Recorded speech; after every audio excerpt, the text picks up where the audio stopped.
अनेक वर्षांपासून प्रलंबित असणाऱ्या रिंग रोड कामाला अखेर प्रारंभ करण्यात आलाय।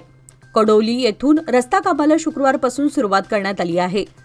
रस्त्यासाठी भूसंपादन आणि प्रस्तावित रस्त्याच्या दोन्ही बाजूनी गटार खोदकामाला सुरुवात करण्यात आली आहे। बेळगाव तालुक्यातील हजारो शेतकऱ्यांच्या जमिनी संपादित करून रिंग रोड करण्यात येणार आहे। तालुक्याच्या पूर्व आणि पश्चिम भागातून रिंग रोड करण्यात येणार असून पहिल्या टप्प्यात शेतकऱ्यांनी विरोध केला होता। काही शेतकऱ्यांनी न्यायालयात धाव घेतली आहे। मात्र अनेक वर्षांपासून प्रलंबित असणाऱ्या रिंग रोड कामाला अखेर प्रारंभ करण्यात आलाय।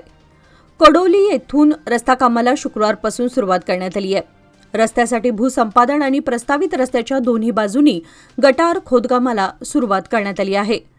बेळगाव तालुक्यातील हजारो शेतकऱ्यांच्या जमिनी संपादित करून रिंग रोड करण्यात येणार आहे।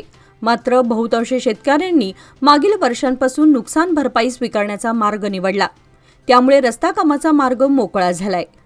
महामार्गावरील होनगा ते देवगिरी कडोली गुंजेनहट्टी परिसरातून जाणार आहे। सध्या रस्ता कामासाठी 200 फूट जागा संपादित केली जात असून रस्त्याच्या दोन्ही बाजूला गटार खोदण्यात येणार आहे। जेसीबीच्या सहाय्याने खोदकाम करण्यात येत आहे।